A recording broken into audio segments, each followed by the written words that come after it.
Good afternoon. How many people are familiar with Gilt Group? Good, great.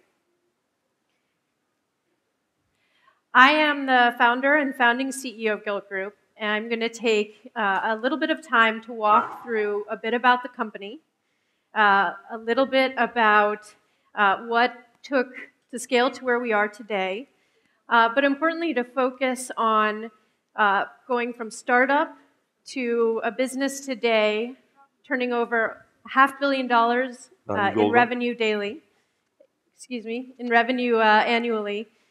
What are the primary challenges that we've faced that are shaping how we move forward today?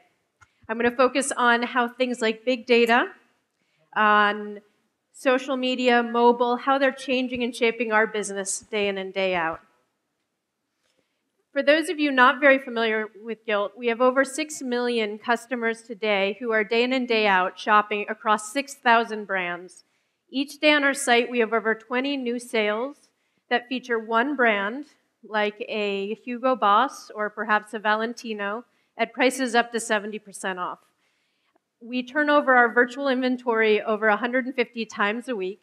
And even though it's a simple business model at its face value, it's quite complex in the fact that we do over 75% of our revenues at $500 million annually in just 70 minutes a day.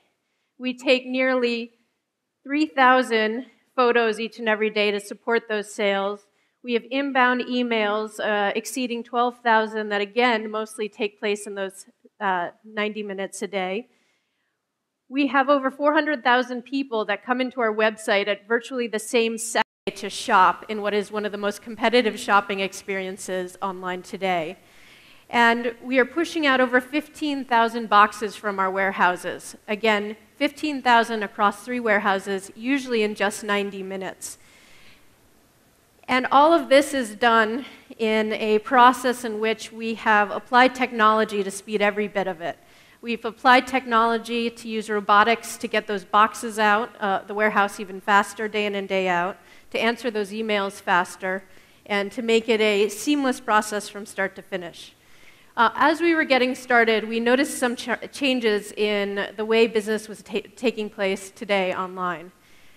First, it was no longer about just reliable selection. It was no longer about convenience. Customers wanted to come in and find an addictive and fun experience, one that was changing every day. They wanted to not just find everything available for everyone, they wanted to find a curated selection, in our case, fashion product that was targeted to that individual, so less was more. It was not about having to, but the customer wanted to be swept away, find an emotional process where they were excited and romanced by the products online. And it wasn't about reading and text-driven browsing. It was about visual imagery that really inspired the customer. As we've expanded, we've grown from primarily fashion for men and women and for children to products for your home. We've expanded into travel. We've expanded into gourmet foods and have responded to what the customer tells us each step in terms of new products they'd like to see as we offer nearly over 6,000 brands today. But one of the primary elements that was shaping our business as we scaled, as we introduced more and more product, was a phenomenon that I call predictive commerce. As we have nearly 70 sales live on our site any given day, no customer wants to come in and see everything. They want to see just what is available for them by product, maybe by brand, according to the time zone they live in or the type of weather they have every single day. They wanted us to do the hard work to predict what they would most want to shop for. In order to do that, we really leveraged customization and personalization in unique ways of putting together our service today.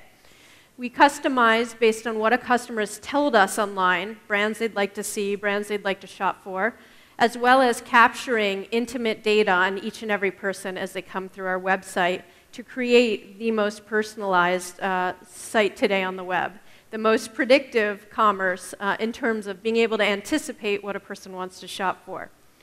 We're doing this by capturing everything a person browses for, what they shop for, We're adding in outside data as well so that we are constantly up to date with any current or changing shopping behaviors. An example might be if we see a woman beginning to purchase maternity clothing or children's clothes for 0 to 3 months, it indicates that there's a life stage change and that we have to start pairing up different products for her.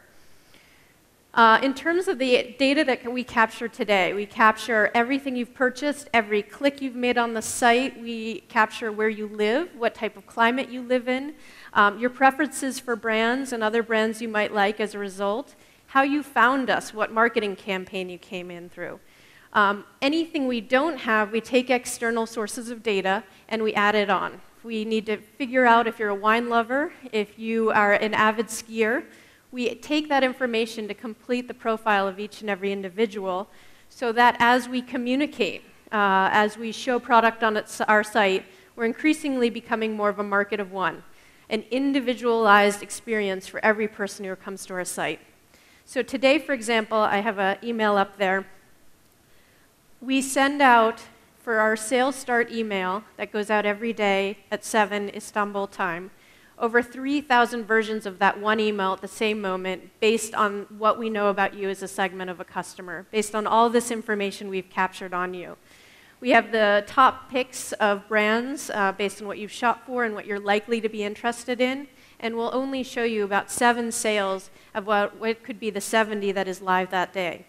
We've built our systems, too, so that we could go up to 300,000 individualized segments of email based on our consumer shopping. We take that same information and we target for our customers specific sales that we know they're particularly passionate about to have direct communications along those lines as well. And it follows you through to our website as you come and shop on our site. The benefit of being a member of Gilt and having to log in and see what we have every day means that we have the ability to cater to you personally. So as you come onto the website, no two experiences are likely to be the same. It's reflective of what you like and what you shop for. And this happens to be a view that I got recently as I went in. It shows that I tend to shop for designer women's fashion, that I have a penchant for gourmet foods and even champagne, that I have children and that I want kids' products there as well. And each and every one of those merchandising experiences will be different based on what we know about you as an individual shopper. And we do this through regression analyses that we update every single evening based on any new shopping pattern or behavior that we are picking up. And we take that information the next day, apply it again to all forms of communication that we have with you, to the merchandising experience, and to increasingly other ways that we keep touch with you on a daily basis.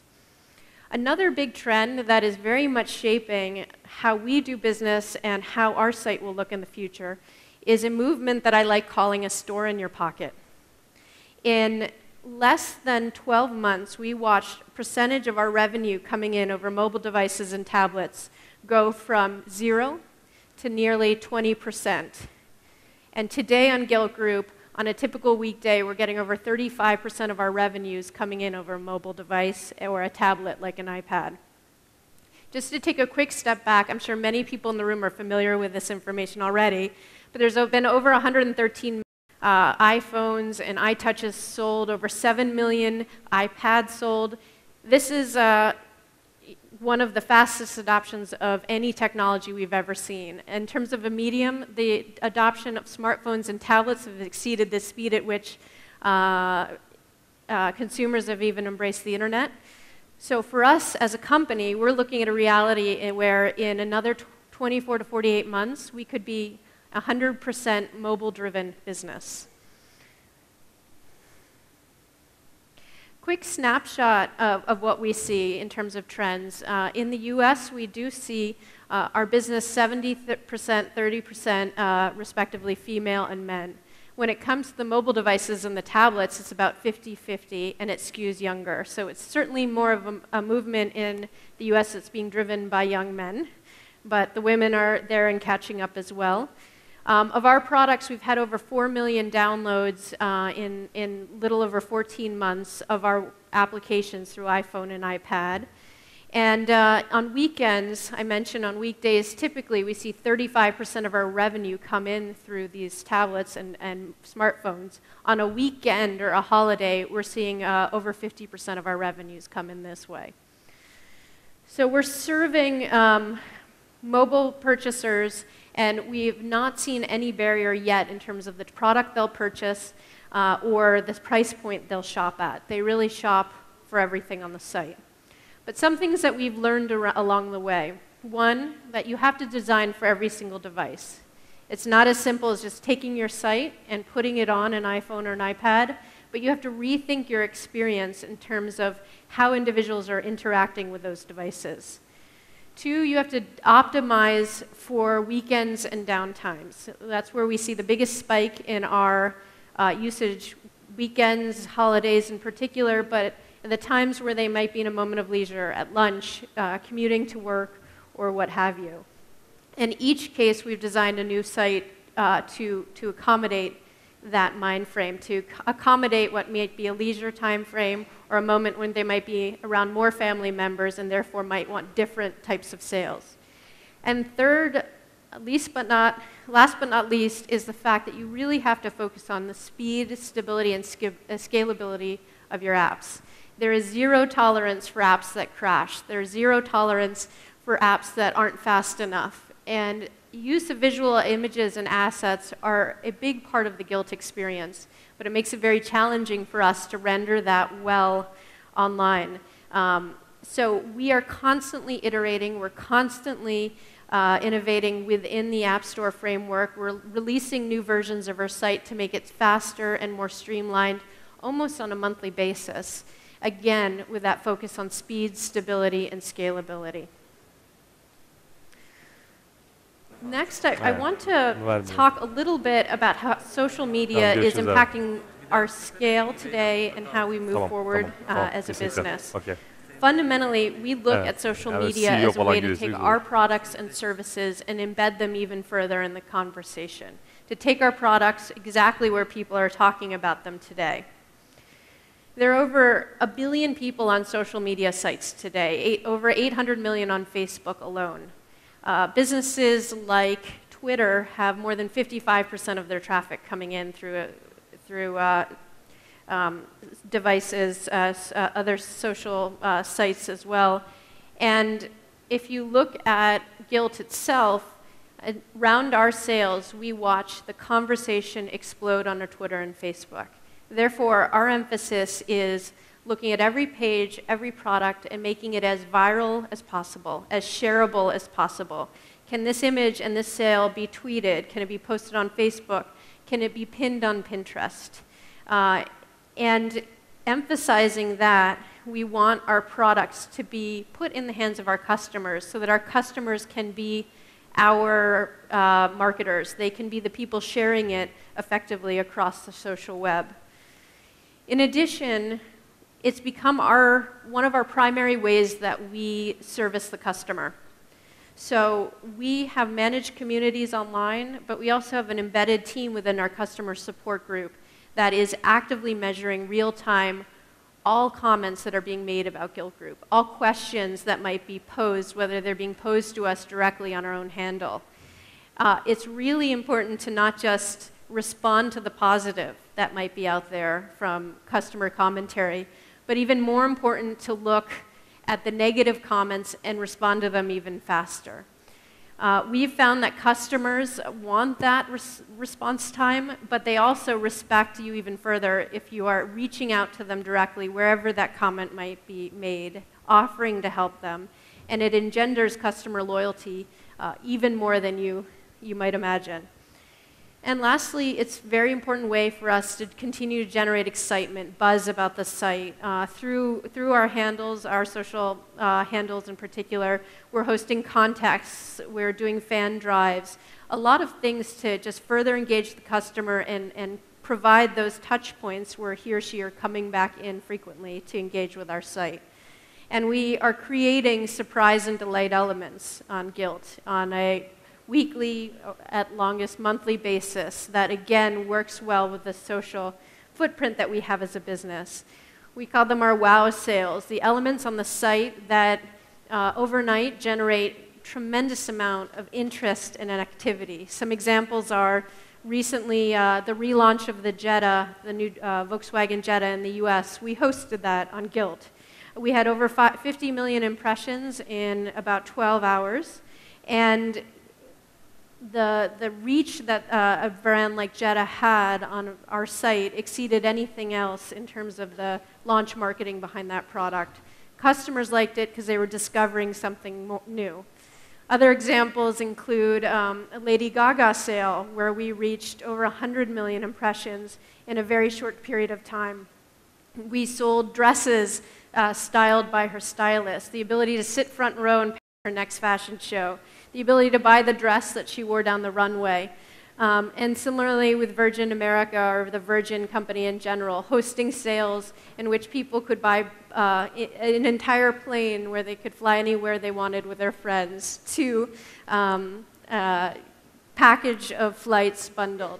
These types of sales really generate excitement, generate stickiness, that feeling that Gilt is changing on a weekly basis. There's cool things, there's interesting things that again get shared across the social web rapidly.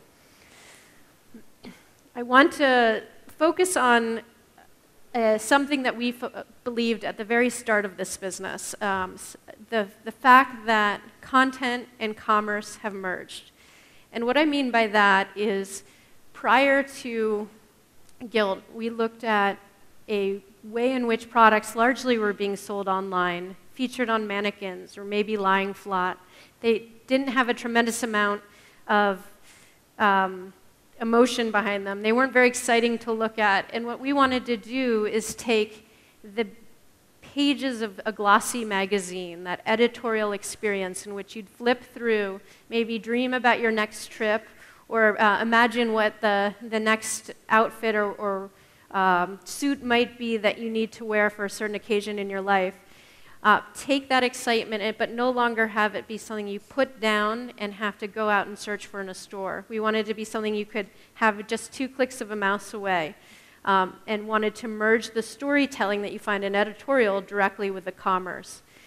Today, people really look at sites. The amount of information that's out there, the competition online, the offerings, they want to be able to look quickly at an image, understand what it's telling you, perhaps with a small title, and be able to make a decision, informed decisions quickly based on that. The human eye today really moves from top left to bottom right and spends almost 99% of its time bouncing from image to image. It's incredibly important how you put forward your services and your products and the images you use, because that's how people navigate today. You have to romance the product with these compelling images and just use text to explain. You fail to capture the customer if you're not putting forward the right use of images and exciting and delighting the customer with what you're putting forward, and encouraging them to quickly perhaps make a purchase. Here are some examples of how we're doing it today on Gilt. And before I leave it open to some questions, and then I think we're going to have a panel that follows after, I just want to leave with some final thoughts before I open it up for questions. So please, if you have any, get them ready. There is no success roadmap for e-commerce marketers today, websites today. What's really important is that you're building in the fabric of your organization the ability to test, to iterate, to put something new up on the site, see how it works, see how it sticks, and then go back to the drawing board once you know more. Don't expect either immediate payback from anything that you're doing in the social sphere. It's about doing 100 small things really well, and they cumulatively add up to have a really big impact. And just because you open an e-commerce offering online, just because you open a store or a website, it doesn't mean that people are going to come. You have to find ways to engage with them frequently off your own site, a way to keep the content and the offering on your site dynamic and changing, even changing as often as we do today, over 165 times a week. And just because your site is convenient and reliable, it doesn't mean that people will come back. You really have to encourage your audience and make it fun, make it dynamic, and always, always keep it changing. So thank you so much for having me today. And if we have any questions, I think we're going to leave a few minutes for Q&A. Thank you, Alexis. I bet we're going to have some few questions. Any questions? Here's one, here's two, here's three. Yeah, many. Okay, so let's start from here.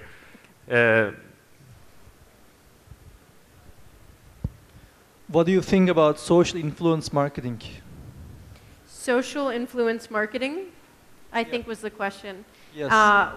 Well, for us, we look at social marketing as anything that we're doing across Twitter, Facebook, and actually Pinterest has become one of the top generators of traffic to our website in under 4 months' time.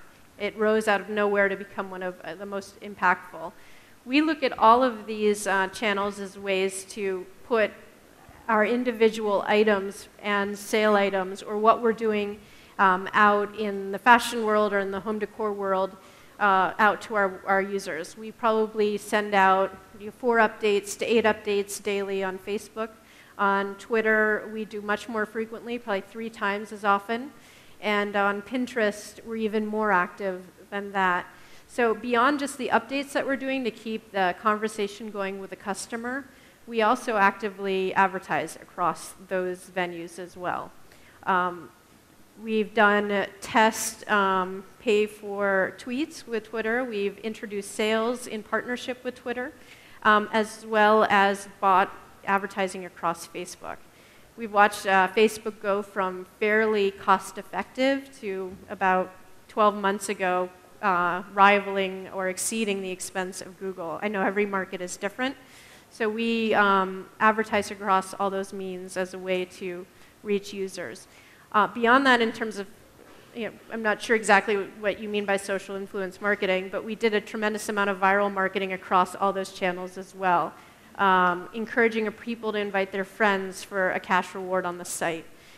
Encouraging people to enter competitions, to pin the most number of items, again, exchange for some sort of monetary benefit on the website.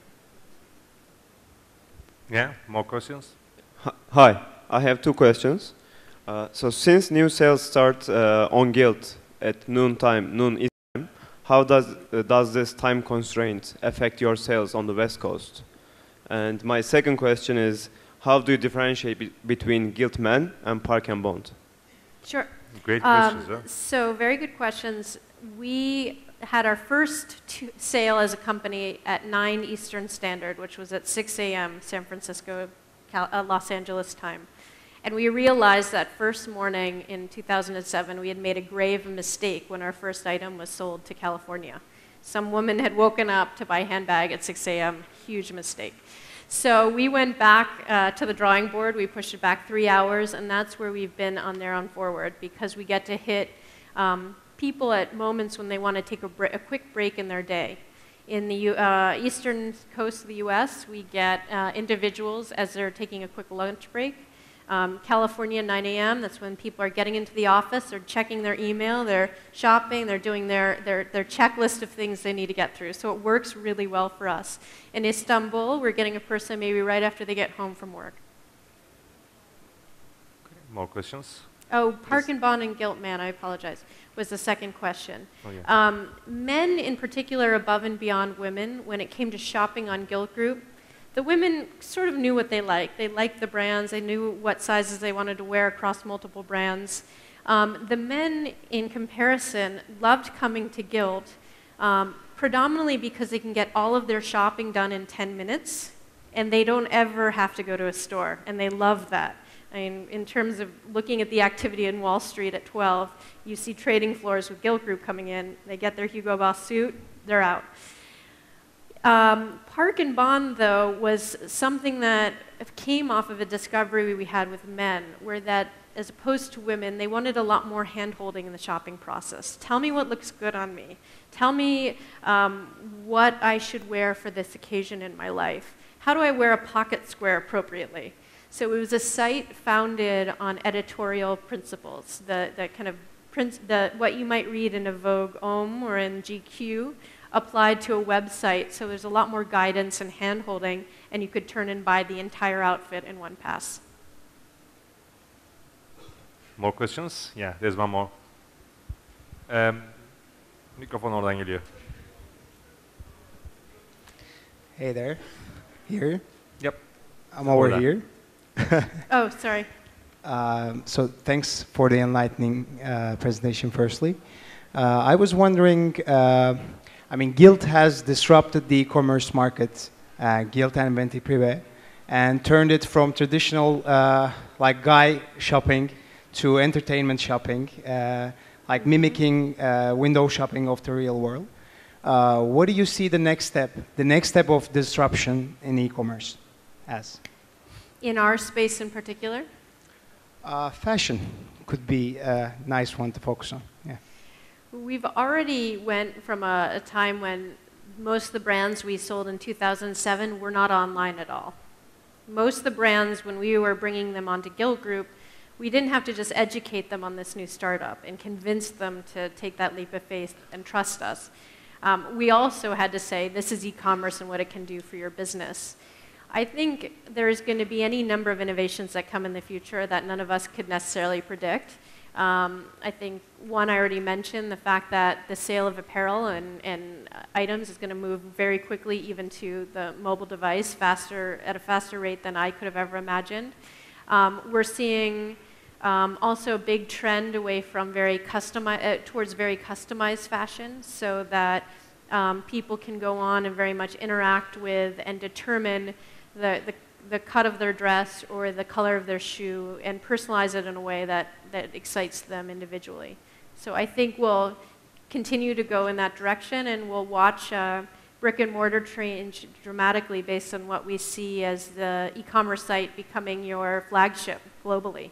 You know, the experiences that you have to offer in a brick and mortar setting will have to be that much more compelling. Will have to be much more service-oriented, customer-oriented, provide tremendous value in a way that you couldn't necessarily replicate online. Thank you. There's one more question. Hi. What are the top 3 categories on Gilt? Our top 2 categories on Gilt, and clearly apparel is our biggest. We're one of the biggest apparel retailers, period online. But beyond that, we have seen success, tremendous success in home goods, and even in categories that I never would have anticipated. Large furniture sells tremendously well on our site. Large area rugs. In fact, we watch our customers, primarily with the iPad, use it as a sample. What I mean by a sample is they'll bring up the picture of the rug, they use it as a swatch, they'll put it on their ground in their living room and see how it looks with their decor. They'll put the pillow on their sofa, again, see how it looks. So, you know, we've been surprised by the success of home goods, and specifically the larger hard goods in the home goods area. And luxury travel is a big area for us as well, as we've expanded and offer in large cities around the world the ability to stay at a luxury hotel at an insider price. Are you planning to add new categories in the near future? Right now we're remaining focused on the categories we're in, which is pretty extensive, and going deeper as before using the next 6 months to expand more aggressively in new categories. We are in great lifestyle categories along the luxury parameter, and now we just want to go a lot deeper in all of them. Thank you.